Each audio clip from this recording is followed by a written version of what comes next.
Hey guys, welcome to Science Chapter 2.1. We're going into a new chapter now. So, hey, just a quick review about Chapter 1. Just on when you were on Section 1.4, it was asking you to determine which of the two major branches of physical science is involved in each of the following. Explain how you know. Okay? So, studying the reflection of light in a mirror, which one would that be? That would be physics, because optics studies light, and optics is part of physics, okay? B, determining the components of an alloy, a metal mixture, that would be chemistry, because they classify the relationships between the structure, composition, and physical and chemical properties of substances, okay? So that would be chemistry. Letter C, calculating the force of air resistance on a thrown ball. That will be physics, because that goes under mechanics, details the effects of forces on matter. And D, explaining how heat is transmitted. That's also going to be physics, because it's in the field of thermodynamics, okay? Just kind of review that. Make sure that you guys have confidence that you got that right. Okay, so now we're going to be talking about 2.1, which is mathematics and measurement. Remember that mathematics is basically, and you'll read it in here today, but mathematics is basically called the language of science, because it puts numbers to the general statements that science makes. You don't want to be general in science, you want to be specific, okay? Instead of saying like that car went fast, that car went at what velocity, right? So mathematics puts a language to science.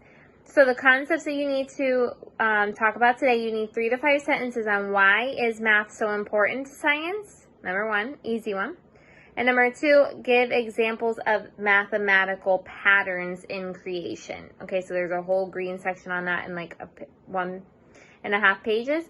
So you need to write 3 to 5 sentences on that. Other than that, listen carefully. There's a lot of math involved in this section, because there's scientific notation, there's significant figures. So instead of me giving you concepts that you have to learn, you need to do the examples with me on this video so that you can do the section review 2.1, the application part, well.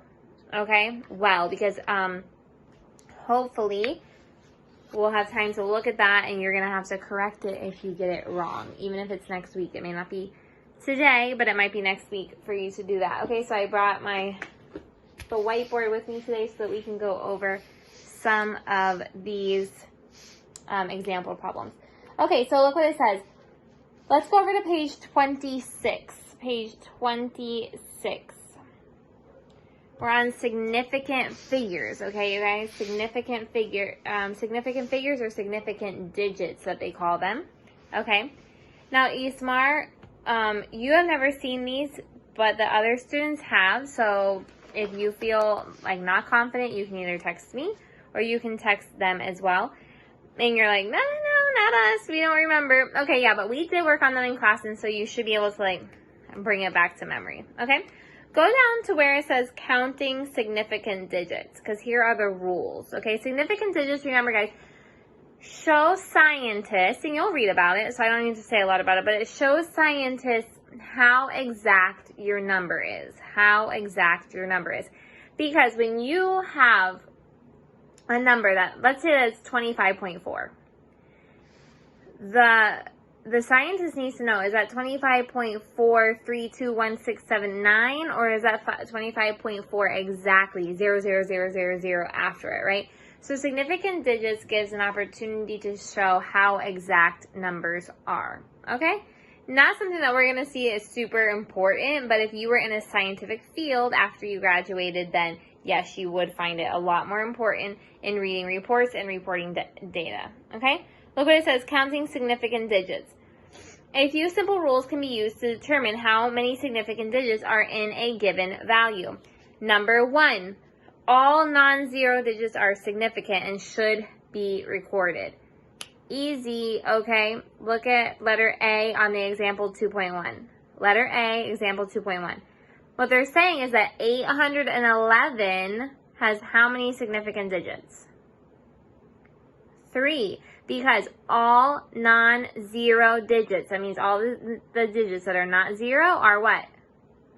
Significant. So 811, there's 3 significant digits. Boom. That's it. Rule number 1. Rule number 2. Zeros at the beginning of a number are never significant. Zeros at the beginning of a number are never significant. So look at example B. How many significant digits are in example B? 3.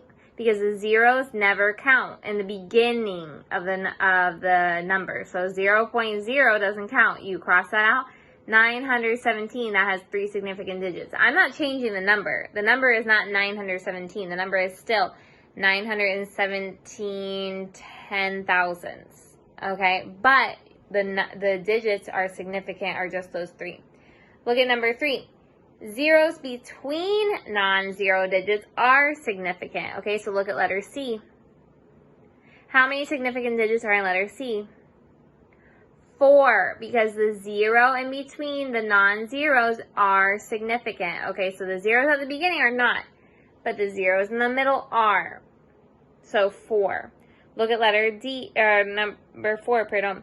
Zeros that are at the end of a number that has a decimal point are significant. Okay, so look at 10.000. Every number in there is significant. 10.000. That's 1, 2, 3, 4, 5 significant digits because of that decimal point.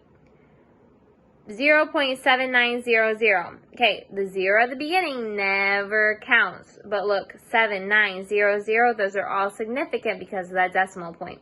So look at example letter D. How many significant digits are there on that one? 3. Zeros in the beginning don't count, but the zeros in the middle do, so 305 is significant. But look at letter E. How many are significant?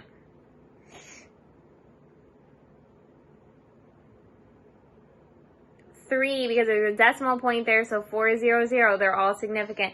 And look at rule number 5. Zeros, obviously we know this one from 4, but zeros at the end of a number that does not have a decimal point are placeholders and are not considered significant.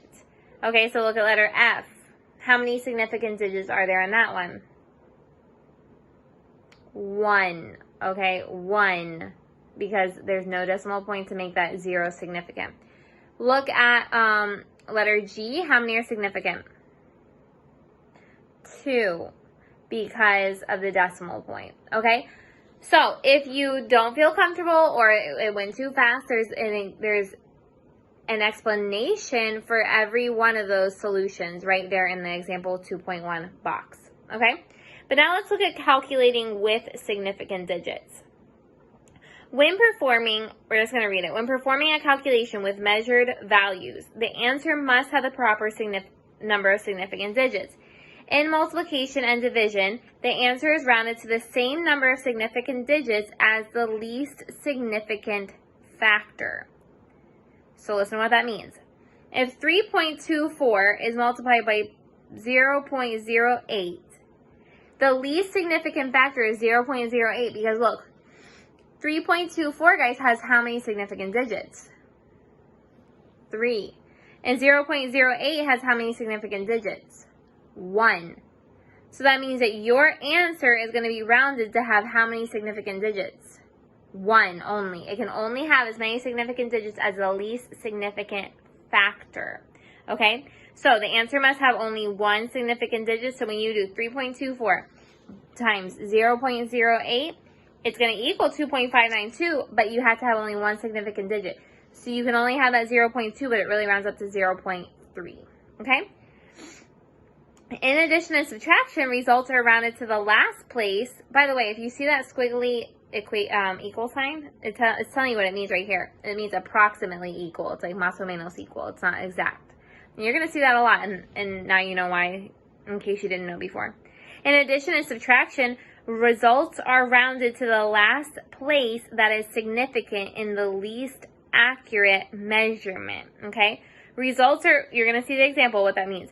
Results are only ever as accurate as the least accurate measurement. what that's saying basically is this, guys.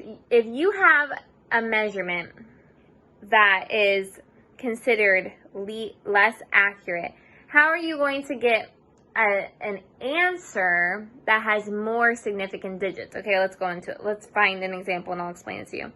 In the example below, the last significant digit in the least accurate measurement is 6 in the ones place. Therefore, the answer is rounded to the ones place, okay? Because look, 5.20 has how many significant digits? 3. But 6 has how many significant digits? 1, okay? So, we have to round it to, we have to look at that one. It says it has 1 significant digit in the ones place. So now, in addition and subtraction, it's not that your answer can only have 1 significant digit. It means that it has to be rounded to the ones place, okay? So when you get 11.20, you have to round it to the ones place, which is 11, okay? Because this is what it's saying. How are you going to take 6 that's only accurate to the ones place, but then have an answer that's accurate to the hundreds place? There's no sentido in that. It could be false, okay? You can't take 6 that has a significant digit only to the ones place, but then bring your answer out to the hundreds place and say that that's accurate. You can't do that. That's what they're saying, okay?